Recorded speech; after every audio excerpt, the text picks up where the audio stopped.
Keya and the Magic Garden. Keya loved to play in her backyard with her turtle, Shelly. One day, they were playing in the garden when they saw a strange door.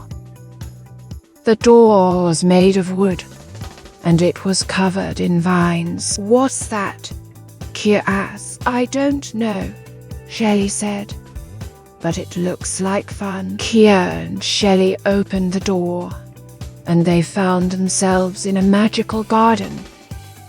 The garden was full of beautiful flowers, and there was a waterfall in the middle. "This is amazing," Keya said. "I know," Shelly said. "It's like something out of a dream." Keya and Shelly explored the garden for a while. They saw all sorts of amazing things, like talking animals and flying fairies. "This is the best day ever," Keya said. "I know," Shelly said.